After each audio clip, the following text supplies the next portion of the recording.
What is happening, y'all? So today we are making a crudo of Hiramasa. It's a yellowtail. This is a dish that we serve at the restaurant. Um, yeah, the idea of this dish came a while back. I wanted to do a crudo with Thai green curry. The original thought for this was to freeze the curry in liquid nitrogen, have this cool whole thing about it, um, and put it on the menu that way. And it was fun too because I collaborated on this dish with one of the chef de parties that used to work with me at the restaurant. Really talented cook, worked in Thai restaurants before. So I had the idea and turned to him just like, hey, if you got a good recipe for it, let her rip. Let's try this out. So it was nice to collaborate with someone on this dish. So today we're gonna make the version we've evolved it into at the restaurant, with the Thai curry being a sauce. You get some pickled mango, green mango in there. Really nice texture and acidic component to the dish. Brushed in a light chili oil. It's a really tasty dish. Pretty simple, but a lot of fun as well. So let's start by making the curry itself so we have time to let it cool down. Start by chopping all the vegetables. And again, I don't have a food processor in my kitchen, and you know me, I like to cut things and I like to cut things small. So let's get into it.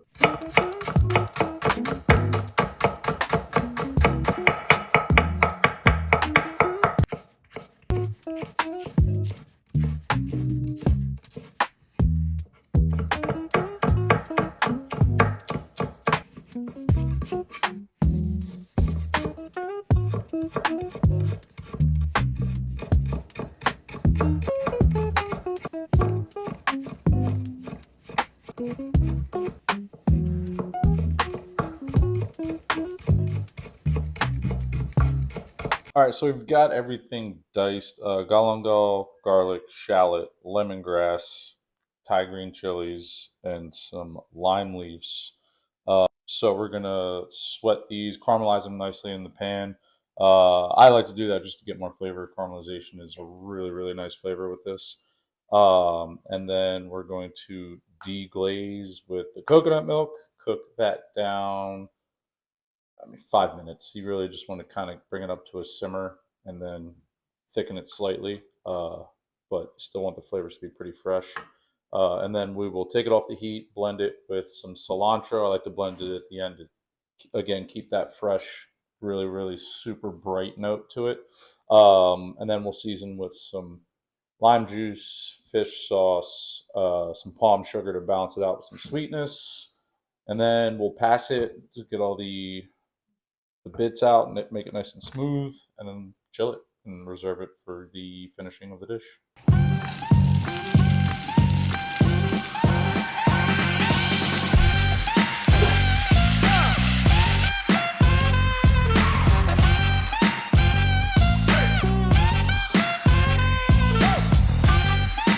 Now we have the vegetables caramelized, coconut milk deglazed, reduced to where we want it to be.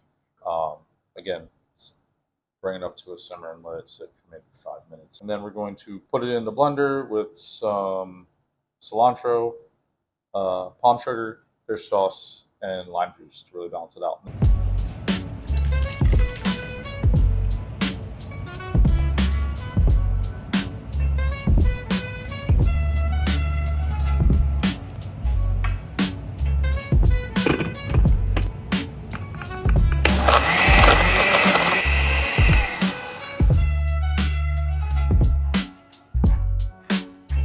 So now we are going to make a chili oil that we are going to eventually brush over the fish. So the chili oil is traditionally at the restaurant we're doing with gochugaru chili powder.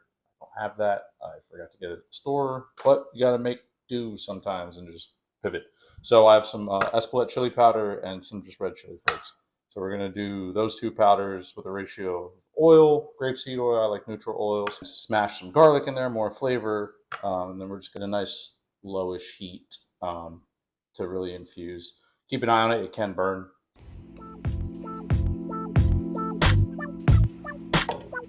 Chuchu, cê é louco, meu Deus. So while the chili's sitting on low heat, just steeping, kind of slightly frying the orange peel and the garlic, we're going to get two more of the components done. Toast some almonds that will grate over the fish, and we will pickle some green mango.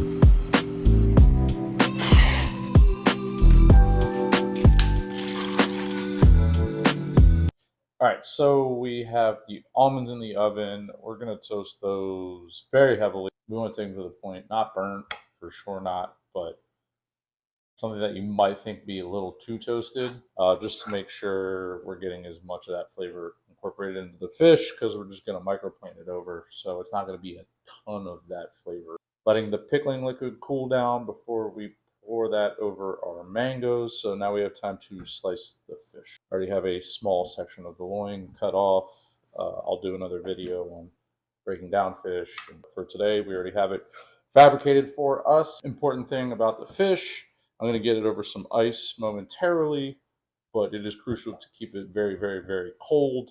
It's just going to be easier to slice. Also, don't want protein sitting at room temperature for too long. It's just dangerous and gross.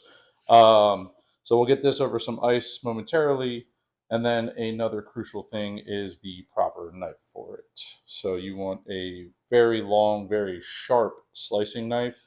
You don't need anything super duper fancy if you want to. I'm never going to say don't do it. As long as you get a good knife, you take care of it, sharpen it. Again, I'll make videos on knives, what you need, what is nice to have, what's unnecessary, and then also just maintenance of knives. But we'll go another video on that. But the crucial thing is remembering that it's a long blade, and the entirety of the blade is sharp. So you want to use it all with very long strokes and not do this sawing back and forth. It really needs to be one fluid motion, so you're not ripping the fish. And yeah, just go in the right thickness. I will never say I am amazing at slicing fish. There are people who have practiced sushi and that craft of slicing fish to elite precision. But I've also been slicing fish in high-level restaurants for a while, so I feel like I do a pretty good job. Another important thing to have is a clean, damp towel. You want to constantly wipe your knife. One, it's always nice to just keep your knife clean, but two, it will help keep all the protein off of the knife, so each slice can be nice and consistent and clean. There won't be any issues and struggles to slice because it's getting caught up on the knife. So start with the heel of the knife and slight pressure downwards, but again, you're mostly just letting the knife do all the work. Wasn't the greatest slice. Again, I'm not perfect. I make mistakes, and all you can do is do it again and just suck a little less.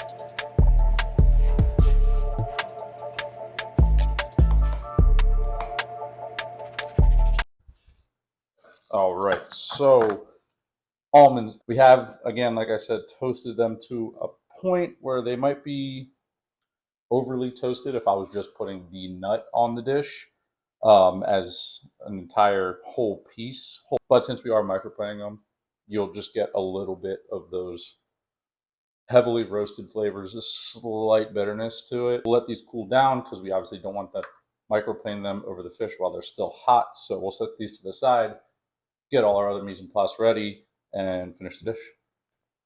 Cool. So we have all of our mise en place ready to go. Plate the dish up. So slices of fish, the chili oil we will brush on the fish. Put some nice Malden sea salt. Grate over our toasted almonds. The pickled mango are punched into circles so that way we can stud them throughout. Garnish it with a lot of herbs and flowers. Again, we want these to make sense. Doesn't I'd never like to put things on the plate just for the sake of looking pretty, but if they look pretty and they taste delicious, double win. So we have some really beautiful coriander flowers, some of the Delfino, the little fronds from the coriander, some citrus lace gives it a very, very floral note. Some basil blooms, again, basil and curry, very good together. Some mustard flowers for a little bit of sharpness, a touch of heat, and then some sorrel leaves for some nice acidity. So this dish, plate it up and talk about it after we plate it and taste it.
All right, so it's a dish. Crudo of Hiramasa, dressed in lots of lime zest, lime juice, chili oil brushed over, grated or toasted almonds grated over top, and then garnished with some pickled green mango, lots of herbs and flowers, and then finishing the dish with the very light Thai green curry.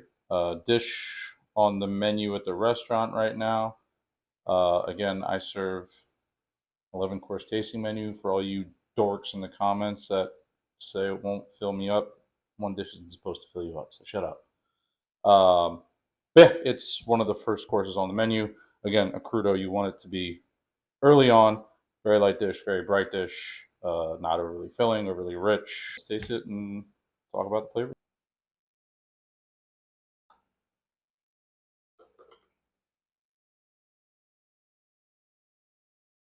It's just really balanced.